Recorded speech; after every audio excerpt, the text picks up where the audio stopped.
Hello everyone, this is Sage and welcome to the Executive Corner Expert Talks, and today's special guest is Mr. J Hopley, the Artistic Director of Sydney Shakespeare Company. Australia is a constitutional monarchy and a representative democracy, so why am I talking about politics when we're introducing a theatre company? Well, in 1600s London, where classical theatre proliferated in the times of Shakespeare, saw theatre banned, and it seemed that the courts and politics became the stage instead of the traditional theatres as we know it. And today's guest is also running for a Senate position in Tasmania for the New Liberals Party. The Senate in Australia's parliamentary system introduced the nexus and proportional representation to increase the number of senators holding positions, which aims to allay the dominance of the major parties in the Senate. So today's guest will share some insights on his experience working in both the arts and the political spheres. So very lucky to share some space with Mr. J Hopley, the Artistic Director of Sydney Shakespeare Company. Welcome, Stephen. Hi, Stage. How are you? Very well. Thank you so much. It's a pleasure to have you on the show. So, Stephen, you're an artistic director for Sydney Shakespeare Company, and now you are a candidate for the Senate position in Tasmania through the New Liberal Party. Could you share your motivation behind getting involved in arts and politics, as well as your production of Hamlet at Fort Denison, please? Oh, sure.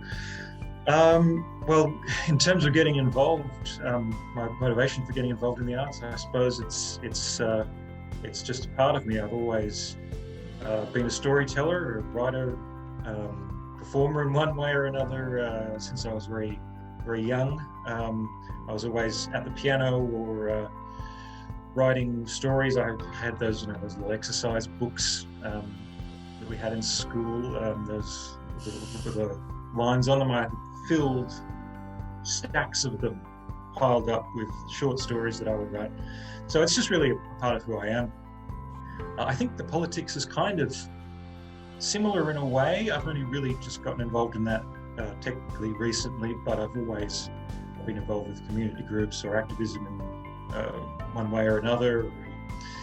And indeed was very interested in social justice from a very young age. I can remember wanting as a kid to do the 40-hour famine, trying to talk my parents into letting me do it, and I'm a diabetic, so they were like, no, it's dangerous, you can't do it. And I was bawling my eyes out, children will die.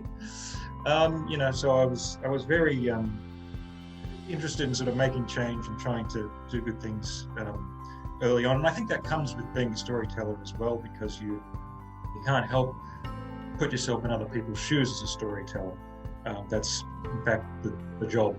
Whether you're a writer or an actor, you're forever putting yourself into other people's shoes, trying to see things from their perspective, and holding the mirror up to nature and trying to show society the best of itself and the worst of itself, and how we can be better. So I think the two really go very much hand in hand. That's why a lot of artists are sort of passionate, rested people, I suppose. You mentioned Hamlet on Fort Denison, which is one of my favourite shows that I've done. I've done quite a few, but that was a special one because, it was on Fort Denison on Sydney Harbour there, which is a beautiful location. I went over there in about 2012, I think it would have been, just to have a look around, because I've never been there before, and I just fell in love with it. And I was walking around going, this is Hamlet. You can see the cannons along the wall there, poking out along battlements, and you could see the ghost sort of walking along there, and I thought, this is perfect, I have to do Hamlet here. And so I spent the next few years, it was 2015 by the time I got on, so I spent a couple of years trying to get the whole thing together, trying to convince national parks to let me do it. And I kept going up the chain, they kept saying no, and I kept going up the chain until I finally got someone to say yes. And it was a great success. We had a maximum of 16 people in the audience every night. So it was a very small crowd. That's something that I like to focus on. I always think when I'm putting on a show that it's better to play to a handful of people and give them an extraordinary experience rather than play a mediocre show to 500,000 people. I'd much rather take those people and give them something really intimate and special, and that goes very much to the heart of what I do as as a producer, but certainly for the Sydney Shakespeare. Thank you so much for sharing that, and your passion for what you do is so evident, and it's so important, especially in politics and the arts. So encouraging people to tell their stories and creating a diaspora of contemporary Australian stories is important in identity creation. You are the writer of a successful theatre company, Convict Footprints, who produces plays in historic locations around Sydney, and all the scripts are written by yourself and are lauded at the local heritage festivals. So can you tell us a bit more about some of the memorable moments from these shows and from your work, and how they're symbolic to the heritage of Australia, please? Yeah, Convict Footprints, I started doing that 2013. So a good friend of mine, Jerry Retford, runs the company. He started out doing a show on the old Great North Road, Wiseman's Ferry, and that's an incredible location, but it was listed, it was one of the 11 sites, convict sites listed with UNESCO around about that time, just previously to that. And it was the least known of all of the sites. So that was why he chose it, and we did this incredible show. Basically, it's just out there in the bush, and it's this incredible convict road that winds up around the mountain.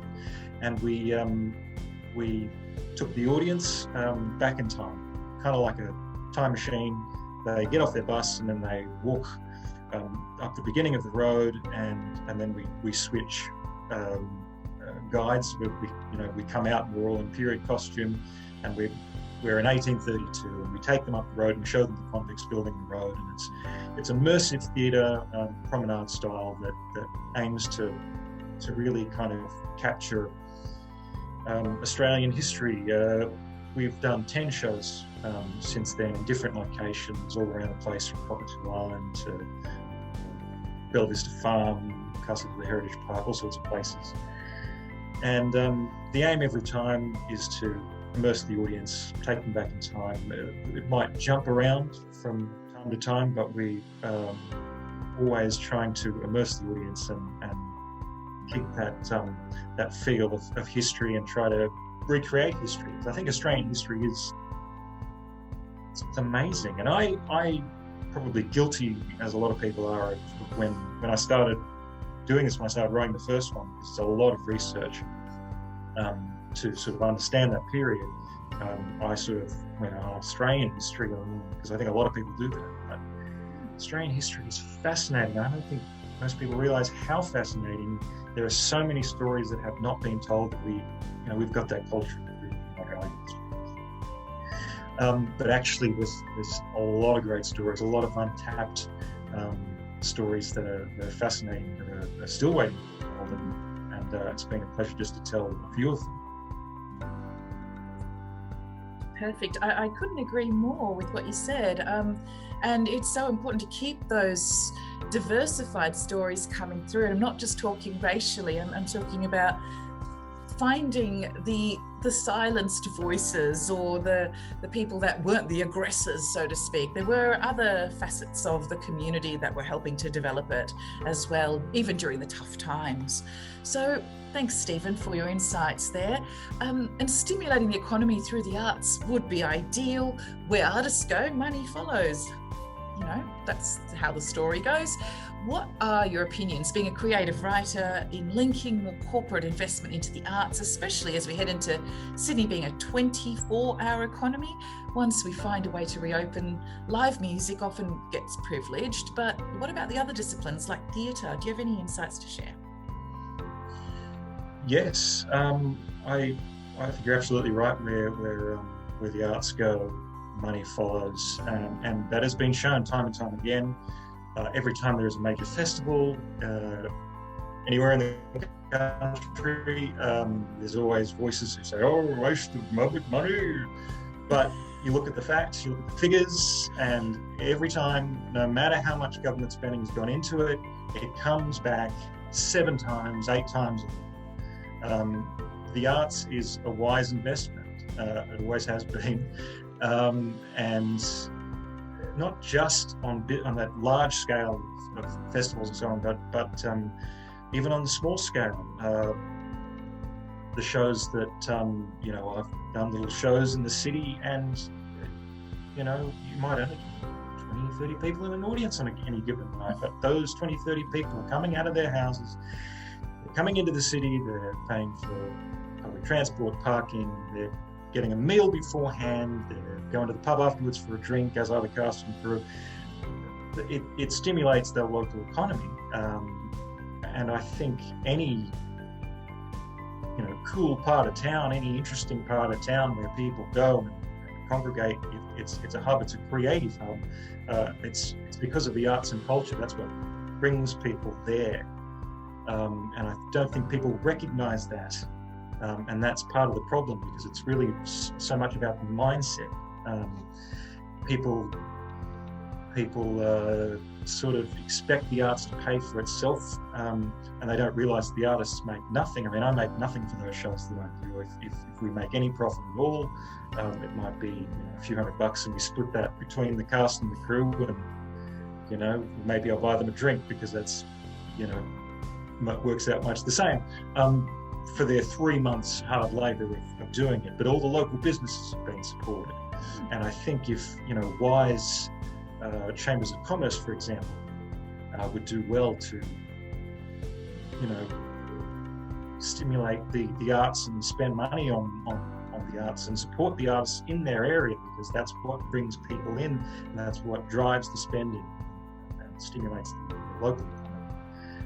It's just common sense, and it's something that we're missing. But it's the mindset of the arts, well, we support that, and this idea that it's somehow altruistic, but actually it's not that. It's not that at all. If you support the artists, they will support you. The arts will support you. It will come back to you. And I think that's the mindset that we need to drive, to remind people, so that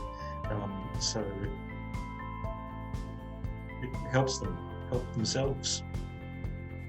Exactly, I couldn't agree more. And I loved the way you mentioned altruism, because it's about putting a mirror up to society and hopefully growing and developing from learning from our mistakes, but there's just that synergy and the people coming together, which is how things happen, and sharing a vision, which is what arts is about, and stimulating hospitality industries, tourism, through the integration of the arts. And I couldn't agree with you more. And I think that gulf between the business sector and the arts, small businesses especially, should somehow be grafted. It'd be great to see what the Chamber of Commerce is able to do. Thanks, Stephen, for your insights there.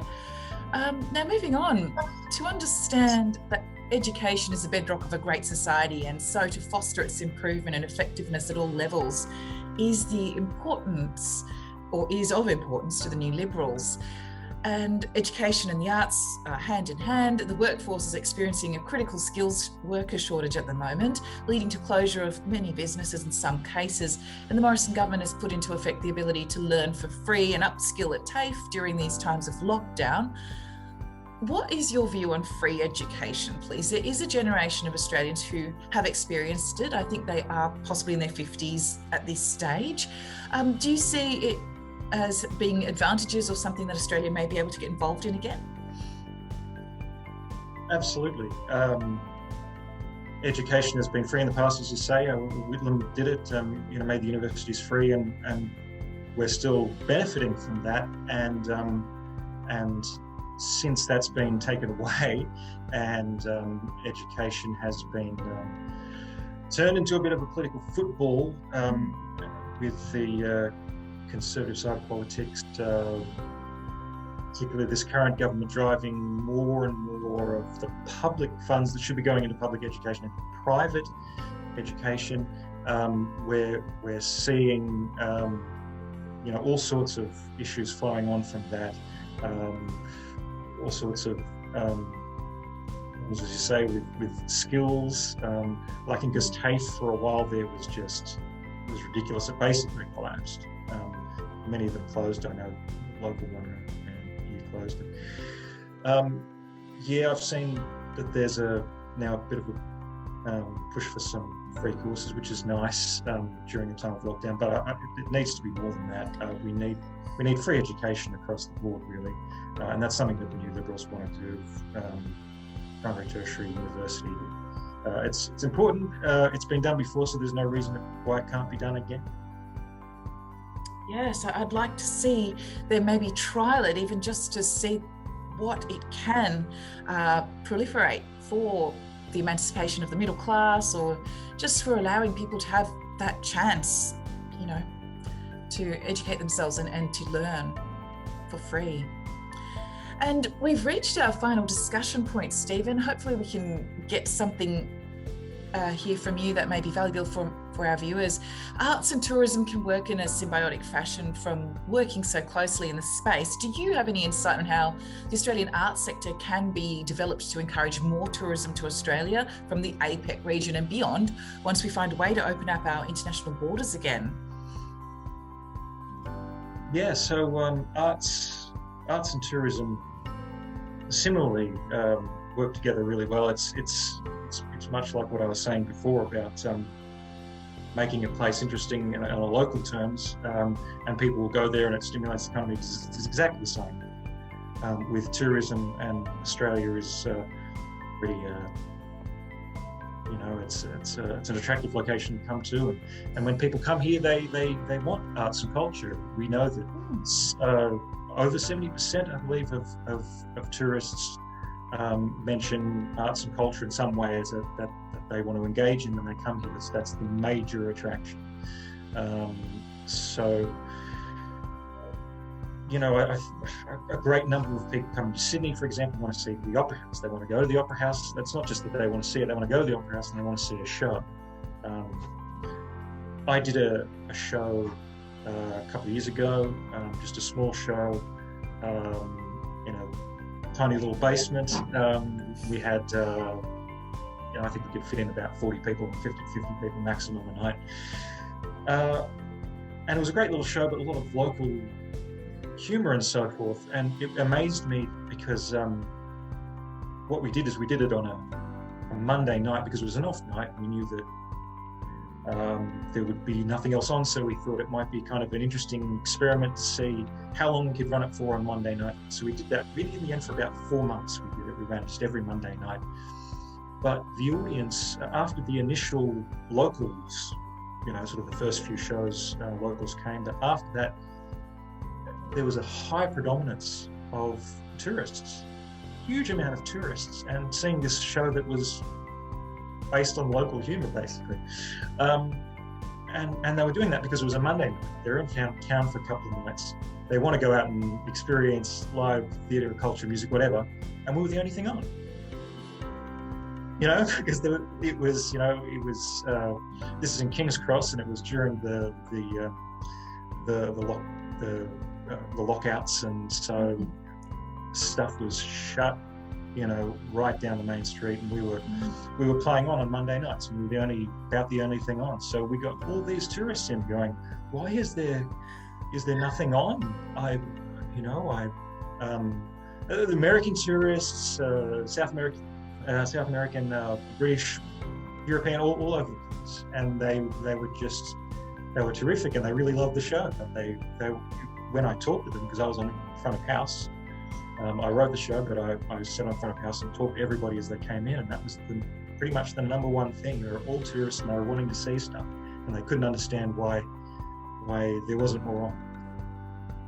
And I think it's very telling, and it's another, if you build it, they will come. If you create the culture in Sydney, then there's going to be more tourists. It's not a matter of selling people to come here. If there's a reason to come, they'll come. Exactly, very true. A brilliant business strategy, by the way, finding the opening there where Monday nights were clear and people were looking for something to do, and that's what they want. They want to be entertained, informed, maybe have a laugh, and connected with culture and how Australians carry on about their business. So thank you, Stephen, for your insights. Very, very informative and very entertaining. So thank you so much for your time today. Thank you. Thanks for having me. Brilliant. And if you've just joined us, we just had a very interesting discussion with Mr. Stephen Hopley, the Artistic Director of Sydney Shakespeare Company. And please stay watching 𝐶𝐞 TV for more expert talks and live market commentaries. As we say, stay apprised and invest wise with 𝐶𝐞.